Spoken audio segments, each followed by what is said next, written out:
Welcome to my YouTube channel, Imam Hilal. Welcome to my YouTube channel. Swagatam. Lagate jehule Facebook চাই আছে আৰু Facebook page আছে। এতিয়া খুব এটা বস্তু চলি আছে আপোনালোকে হয়তো এই বিষয়ে জ্ঞাত। আমাৰ একাউণ্টবিলাক বেংকৰ একাউণ্টবিলাক মানে বেংকৰ একাউণ্টবিলাক বন্ধ হৈ যোৱা বা বেংকৰ একাউণ্টবিলাক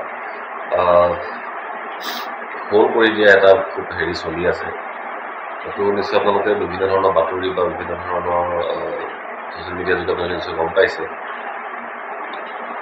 এই ছেম এটা ঘটনা মোৰ লগতো হৈছিলে, গতিকে মই মোৰ অভিজ্ঞতাটো শ্বেয়াৰ কৰিব বিচাৰিছোঁ। মোৰ এনেকুৱা হৈছিলে, মই কিছুমান অনলাইন গেম খেলিছিলোঁ।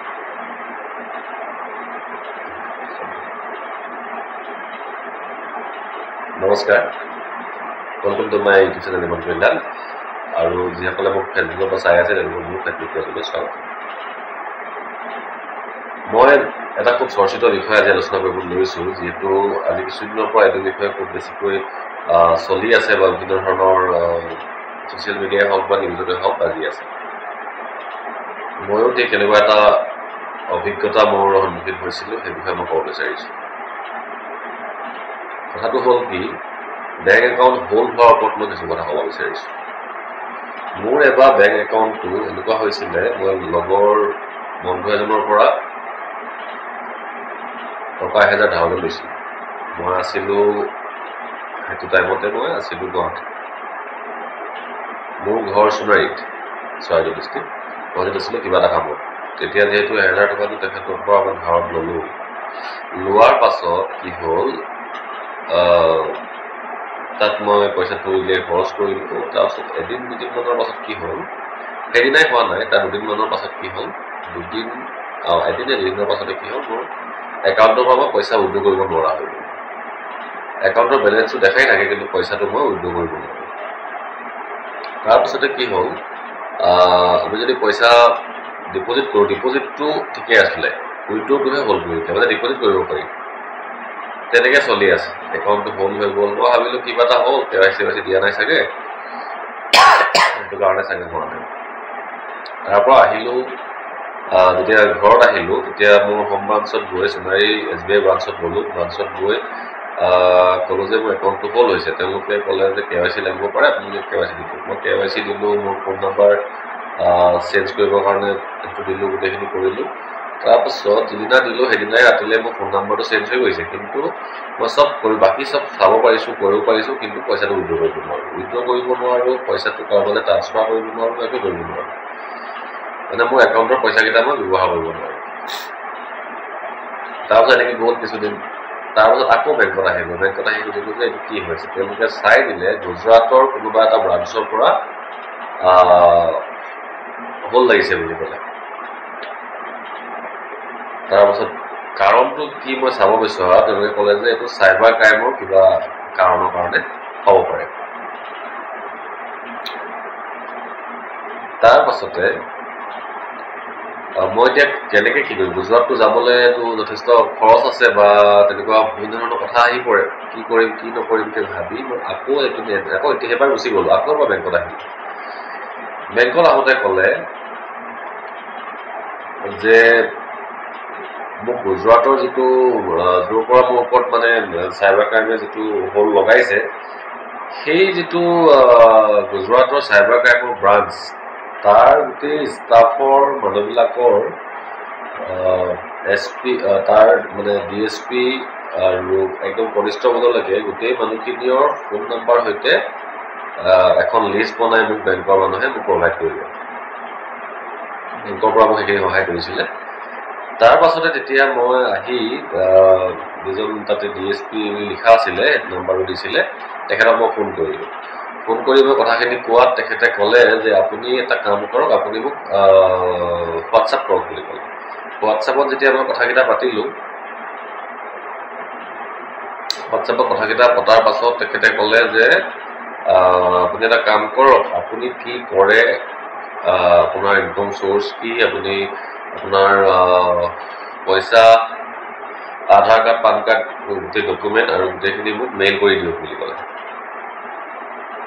মই ধুনীয়াকৈ মেইল কৰিলোঁ, এখন এপ্লিকেশ্যন লিখিলোঁ যে মই একো কৰা নাই আৰু যদি কিবা কাৰণত কাৰোবাৰ পইচা যদি মোৰ একাউণ্টত সোমাইছে সেই পইচাটো আপোনালোকে কাটি লৈ যাওক, মোৰ একাউণ্টটো খুলি দিয়ক। তেনেকৈ তেওঁলোকক মই এটা মেইল কৰি দিলোঁ। আৰু তাৰোপৰি মই কি কৰিলোঁ, আপোনাৰ হোৱাটছআপতো দি দিলোঁ সেই গোটেই কথাখিনি ডকুমেণ্টেৰ সৈতে। তাৰোপৰি মই কি কৰিলোঁ, টুইটাৰত গৈ অনলাইন SBI আৰু আমাৰ চাইবাৰ ডোজ বুলি যিটো তেওঁলোকৰ চাইবাৰ ক্ৰাইমৰ যিটো টুইটাৰ প্ৰফাইল আছে, দুইটাকে টেগ কৰি পিনি মই গোটেই মোৰ বিষয়খিনি লিখি পিনি এটা টুইট কৰিলোঁ। আৰু সেই টুইটৰ ৰিপ্লাইও আহিলে, SBI ফালৰ পৰাও আহিলে, চাইবাৰ ডোজটোৰ ফালৰ পৰাও আহিলে, ৰিপ্লাই আহিলে, এইটো কি কৰিব লাগে তাতে দিলে, তাৰপিছত মোক কণ্টেক্ট কৰিলে। এনেকৈ কথা পাতি সেইখিনি কৰিলোঁ। তাৰপাছতে মই কি কৰিলোঁ, অনলাইন চাই মই বোলো এইটো কিবা হৈছে নেকি বুলি আমাৰ অসমৰ যিটো মানে চাইবাৰ ক্ৰাইমৰ তাতো মই মোৰ ফালৰ পৰা এটা কমপ্লেইন দিছিলোঁ। তেতিয়া পাছত তেওঁলোকে ক'লে যে এইটো যিহেতু এইটো আমাৰ পৰা হোৱা নাই, গতিকে এইটো আপুনি গুজৰাটৰ পৰা কৰাব লাগিব। আৰু যিহেতু গুজৰাটৰ ব্ৰাঞ্চলৈ মই দিয়াৰ পাছতো মোৰ একো হোৱা নাছিলে, সেইটো কাৰণে মই যি পাৰোঁ মই কৰি গৈছিলোঁ মোৰ ফালৰ পৰা, কাৰণ একাউণ্টটো মোৰ খুবেই জৰুৰী আছিলে। তাৰপাছত এইটো মোৰ মেইন একাউণ্ট মানে।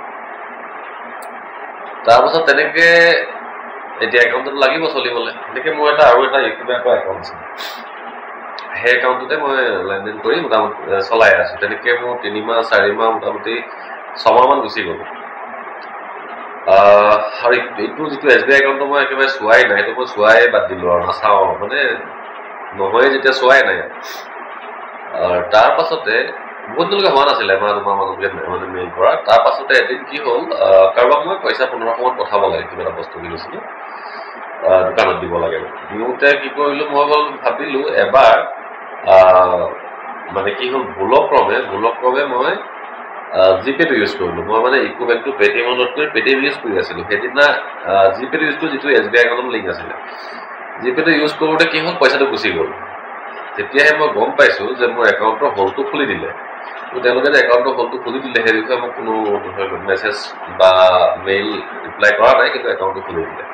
কিন্তু হ'ল কি, সেই 1000 টকাৰ এটা লিন এমাউণ্ট হৈ থাকি গ'ল, 1000 এমাউণ্ট এটা লিন এমাউণ্ট হৈ থাকি গ'ল।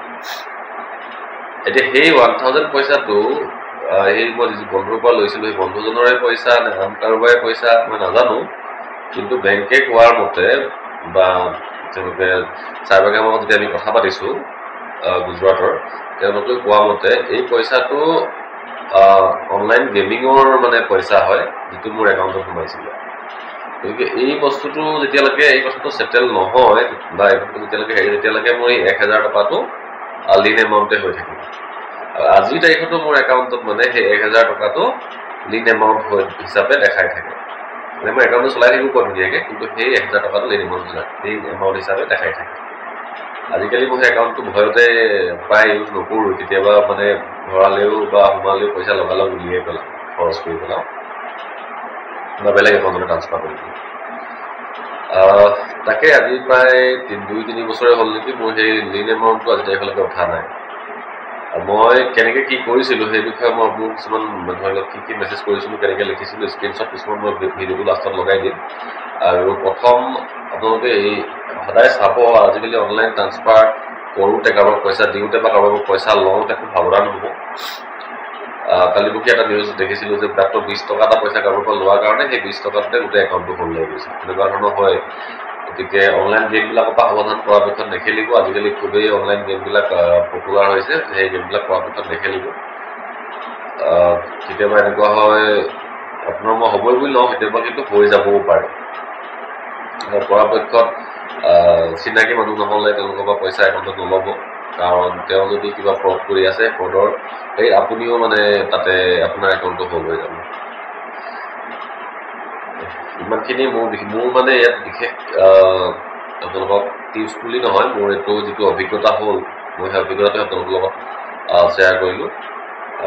যদি ভিডিঅ'টো ভাল লাগিলে মোৰ ইউটিউব চেনেলটো ছাবস্ক্ৰাইব কৰি দিব আৰু মোৰ ফেচবুক পেজটো ফ'ল' কৰি দিব। আৰু যিমান দূৰ হওক এই ভিডিঅ'টো যিমান পাৰে শ্বেয়াৰ কৰি দিব, যাতে যিসকলে এই অসুবিধাটো ভুগি আছে তেওঁলোকে কিছু পৰিমাণে